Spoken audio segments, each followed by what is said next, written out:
Okay, Assalamualaikum warahmatullahi wabarakatuh dan selamat pagi.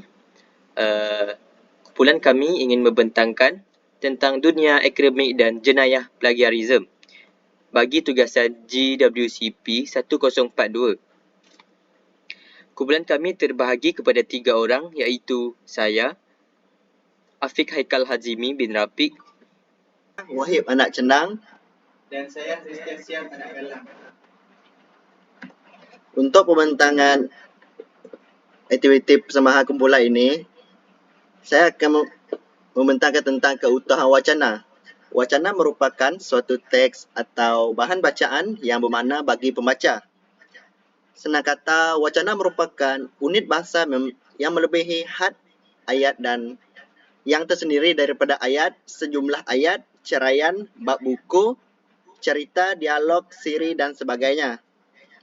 Menurut Kamus Dewan edisi keempat, wacana merupakan keseluruhan tutur yang merupakan satu kesatuan, ucapan, pertuturan atau percakapan. Wacana merupakan perbincangan atau pertukar idea secara lisan melalui wacana ilmu.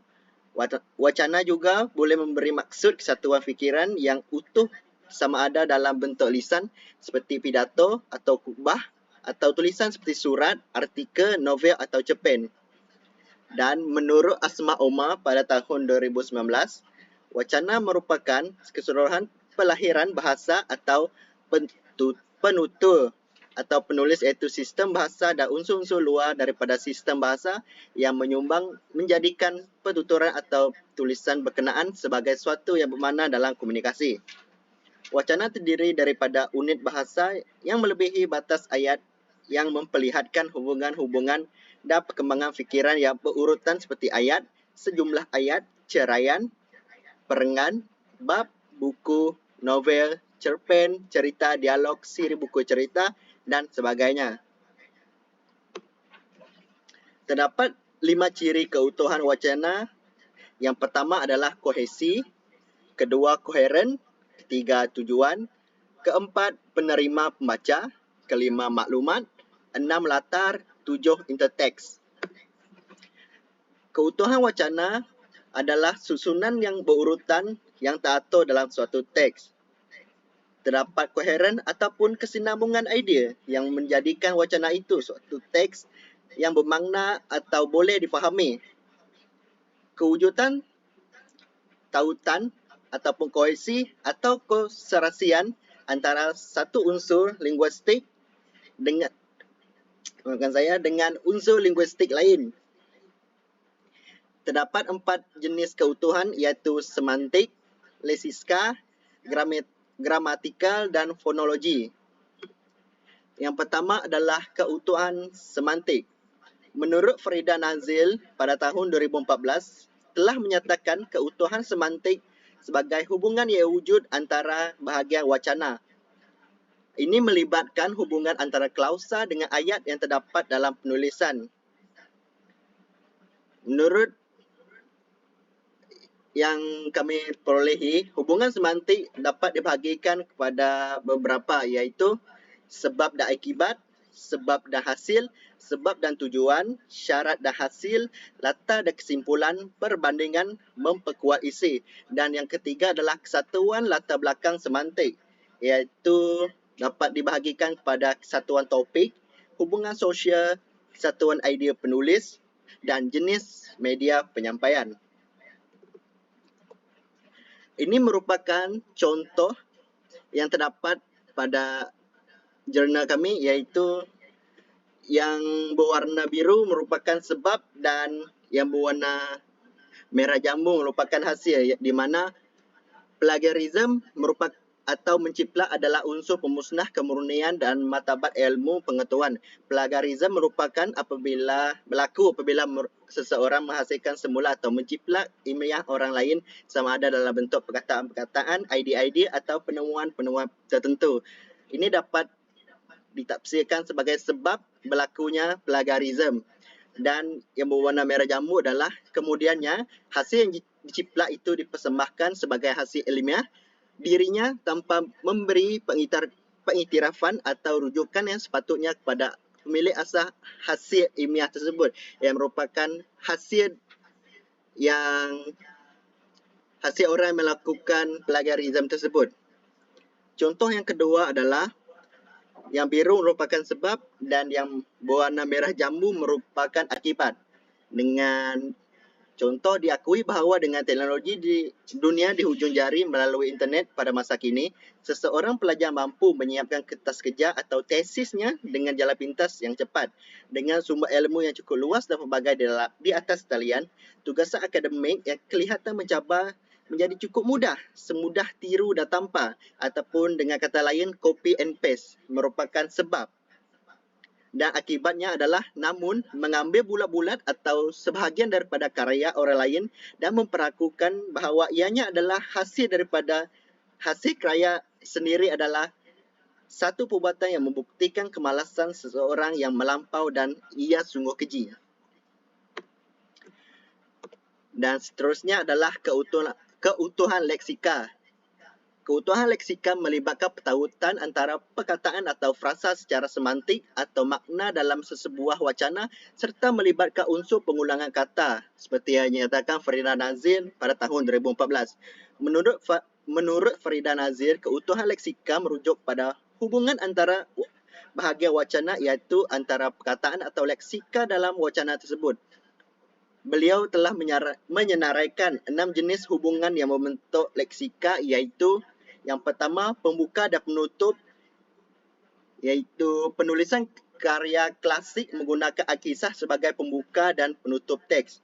Yang kedua adalah antonim, perkataan yang berlainan ejaan atau bunyi tapi membawa makna yang berlainan. Yang ketiga, hiponim, perkataan yang mempunyai makna yang boleh menunjukkan maksud perkataan lain iaitu makna umum atau khusus. Dan keempat, kolokasi adalah hubungan kedudukan atau kewujudan antara satu perkataan dengan yang lain dalam satu susunan. Dan yang kelima adalah persamaan leksika ataupun sinonim yang bermaksud perkataan yang berlainan bentuk ejaan atau bunyi tapi mempunyai makna yang sama atau hampir sama. Dan yang terakhir adalah pengulangan yang merupakan unsur yang sama di mana setiap perkataan diulangkan secara penuh tanpa memberi sebarang perubahan sama ada bunyi ataupun maksudnya. Mari kita lihat contoh iaitu contoh pengulangan yang terdapat di artikel kami iaitu gejala plagiarism yang berwarna merah jambu adalah merupakan pengulangan kata plagiarism dan berwarna hijau ini adalah merupakan pengulangan kata hasil ilmiah.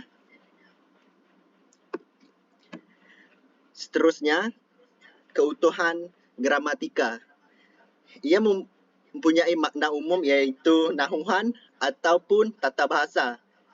Makna gramatika ini merupakan makna yang muncul akibat proses gramatika. Makna gramatika adalah bidang kajian semantik yang mengkaji makna yang hadir daripada proses gramatika seperti perimbuhan, pengganaan dan majemuk seperti yang dikatakan oleh Abdullah Yusuf pada tahun 2009. Hubungan wacana yang berkaitan dengan tata bahasa. Terdapat 4 jenis keutuhan gramatika iaitu penanda rujukan, penanda penggantian, penanda elipsis dan penanda penghubung. Yang pertama, penanda rujukan. Penanda rujukan dapat dilihat dengan kata ganti nama diri orang ataupun kata ganti nama tunjuk. Penanda rujukan mempunyai ciri keutuhan gramatika adalah penggunaan kata ganti nama diri orang. Contohnya adalah yang berwarna hijau ini merupakan hasil tes yang berada di jurnal kami iaitu para pensyarah berperanan untuk membimbing akan konsep plagiarism kepada para pelajar yang merupakan kata ganti nama. Dan seterusnya seeloknya setiap pelajar perlu dilatih tentang bagaimana kaedah penulisan akademik yang baik dengan menggabungkan idea-idea sendiri dan idea-idea daripada pelbagai sarjana dalam bahan rujukan lain. Setiap pelajar digantikan dengan kata nama diri iaitu mereka.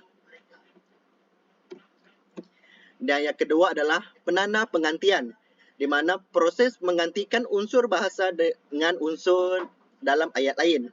Menanda penggantian merupakan proses menggantikan perkataan atau frasa dengan kata nama, kata kerja atau klausa lain. Yang ketiga adalah penanda elipsis yang bermaksud unsur pelenyapan bagi mengelakkan pengulangan maklumat.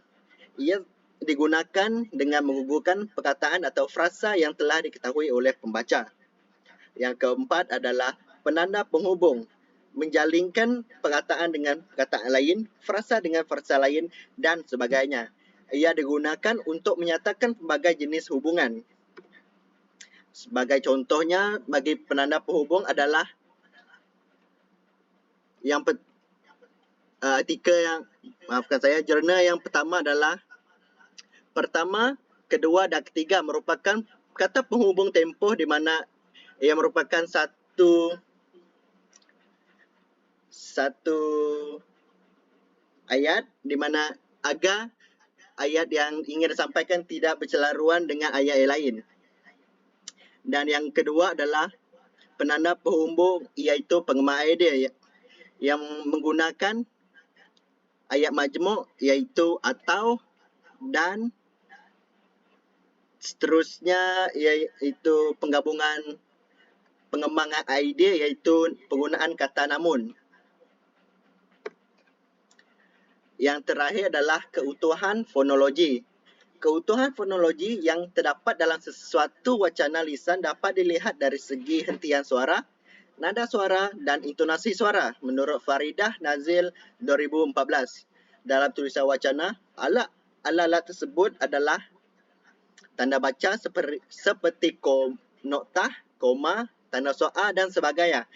Contohnya yang terdapat dalam jurnal ini adalah sekiranya kesemua pihak yang disebutkan di atas secara serius mengambil langkah sewajarnya dalam membendung jejak plagiarisme, adalah diyakini bahawa kemurnian dunia penulisan akademik akan dapat disuburkan. Bahkan, jika ditelusuri dari aspek moral dan keagamaan pun, plagiat adalah satu kesalahan yang serius dan boleh mengundang dosa.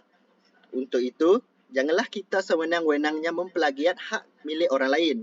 Andai suatu hari nanti kita terjumpa hasil penulisan akademik kita diplagiat dan dirompak orang lain dan ianya dijadikan satu bahan yang dikomersialkan serta mendapat untung, apa agaknya perasaan kita pada masa itu. Di mana jika terdapat tanda baca koma, kita perlu berhenti seketika.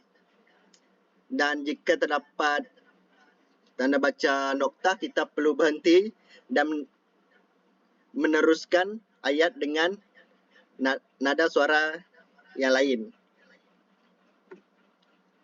Seterusnya, saya akan memberi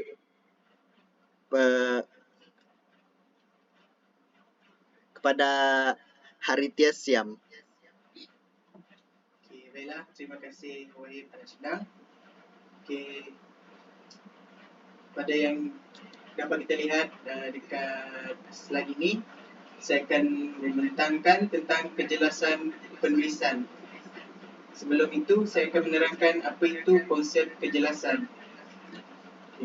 Konsep kejelasan ini adalah dalam setiap penulisan ilmiah itu, kita dapat mengetahui jika penulisan itu jelas adalah jika ianya terdapat isi kandungan jelas, tepat, tidak kabur dan senang orang memahaminya. Dalam penulisan akademik juga, setiap pandangan dan ucap yang dikemukakan lazimnya disokong dengan bukti yang pokok. Dan ini bertujuan adalah untuk menjadikan ucap dan fakta lebih jelas dan dipahami oleh pembaca.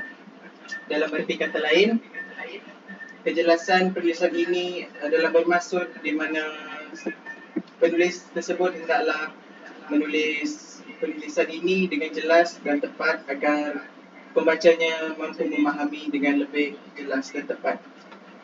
Okey, kita belum lagi. Okey. Sebelum itu, saya akan menjelaskan kejelasan penulisan yang kami telah analisis berdasarkan artikel yang kami telah pilih.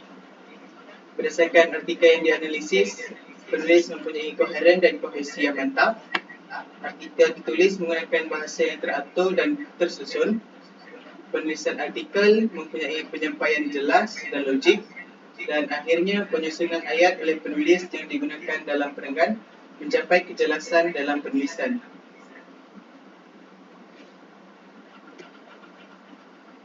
Okay. Untuk mencapai kejelasan dalam penulisan, penulis hendaklah mempunyai kohesi dan koheren yang baik. Saya akan memberitahu apa itu kohesi dan koheren. Kohesi ini adalah pertautan antara ciri-ciri linguistik yang menghubungkan satu urutan ayat. Dan koheren ini menurut Asma Haji Omar, koheren ialah kesinambungan atau keikatan antara satu ayat dengan yang lain dalam sesebuah wacana. Okey, ini adalah contoh kohesi daripada petikan ayat dalam artikel yang kami pilih. Dapat kita lihat di sini bahawa ayat pertama dan ayat kedua mempunyai kesinambungan dia. Contohnya, plagiarisme berlaku apabila seseorang menghasilkan semula atau menciplak hasil ilmiah milik orang lain, sama ada dalam bentuk perkataan, idea atau penemuan-penemuan tertentu. Dan pada ayat kedua, penulis dia memberitahu kesinambungan bagi ayat yang pertama. Di sini kita dapat lihat hasil yang diciplak itu dipersembahkan sebagai hasil ilmiah dirinya tanpa memberi pengiktirafan atau rujukan yang sepatutnya kepada pemilik asal hasil ilmiah tersebut. Di sini kita dapat lihat bahawa penulis mencuba untuk memberitahu bahawa orang lain yang menciplak hasil ilmiah milik orang lain ini, dia mempersembahkan sebagai hasil ilmiah dirinya dalam ayat kedua. Dan ini pula adalah contoh koheren. Dan kita dapat lihat contoh koheren yang kita dapat analisis dalam artikel ini. Dia mempunyai perenggan dengan perenggan dan ayat dengan ayat. Perenggan dengan perenggan ini merupakan kesinambungan antara perenggan dengan perenggan. Maksudnya perenggan-perenggan ini tersusun dan tidak bercampur aduk bagi memahamkan penulis apabila membaca artikel ini berkaitan dengan plagiarisme. Dan ayat dengan ayat adalah merupakan kejelasan